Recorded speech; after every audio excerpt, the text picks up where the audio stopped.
Actually, let me first of all come back to the return on investment. I think that's probably should be a more interesting uh, part of this for the current audience. If you just give me 1 second, I'm going to show you the return on investment slide. While Stephen's bringing that up, I forgot to warn you, audience, that Stephen, being an ex-quantitative analyst, is either going to bamboozle you or completely persuade you with statistics today.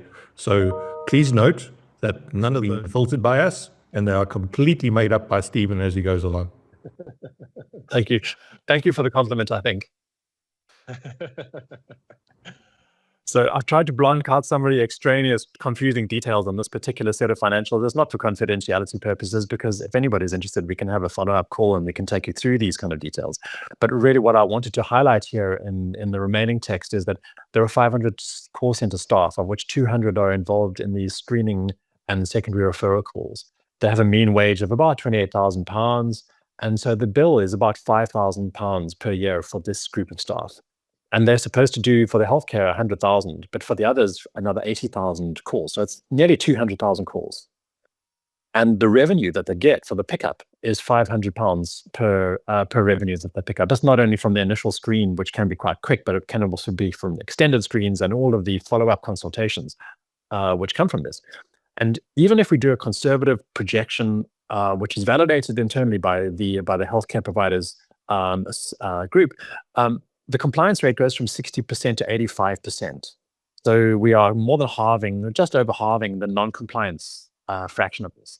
And then other constraints aside, that gives us, it's actually about a £21.5 million increase, slightly different to the number shown earlier, for a net impact of $7.5 million positive per year. So, the payback is staggering. The charge for our pilot on this is £100,000, which really just gives the concept. It gives the proof of the concept. It shows that there is data. It flushes out the issues. Often those are human issues, but there can be other issues. And it flushes out all these problems early on so that we can make an informed decision about whether to invest the bigger number in a production scale out.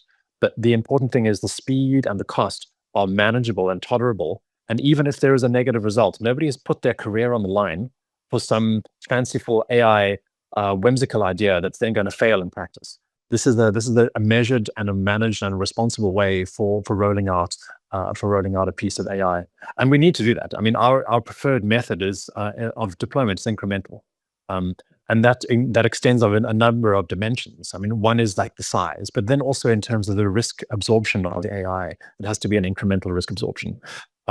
AIs are currently very good co-pilots, but they're not that good at being autonomous. And we've seen that everywhere, including in driving. When I got into a Waymo in San Francisco a few months ago, and it was wonderful, but it was fully autonomous. But they had a long time when they were being semi-autonomous, when they had a person in the car who was sitting there with their hands off the wheel and ready to take control at any time. And that analogy applies to corporate environments where we're using call centers and other kinds of techniques as well. So that's kind of the motivation. And Stephen, I guess that's one of the things that I was going to highlight to the audience as well. And one of the things that I think I really appreciated by your approach and the team at Elytra is that it's very commercially centered around what is the business value, what is the business case, what is the measurable benefit, and then it's the fit of the appropriate technology to that, which takes out that hype factor of we must do AI and we must do something with AI. And it turns it into AI is certainly a capable toolkit. Where is it best applied? Is that something that you're finding that the execs that you deal with are open to and actually embracing in terms of going business case first before technology selection? Yes, I think I do sympathize with the C-suite.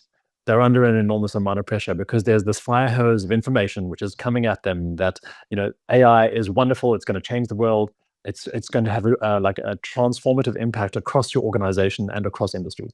And yet at the other end of their problem set, where they find the actual opportunities where they can deploy this safely, reasonably, and in a way that generates a lot of ROI. And those messages are conflicting, and it puts an enormous amount of stress and pressure under the C-suite who already have their other issues to deal with.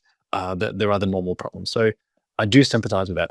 I think, one of the things that we need to do is help address some of those risks and uncertainties that they're going to be facing when they deploy the projects. We can come back to identifying opportunities, but I mean, let's just extend that examination of the ABC call center. Like, what are the problems that the managers are going to encounter during this process?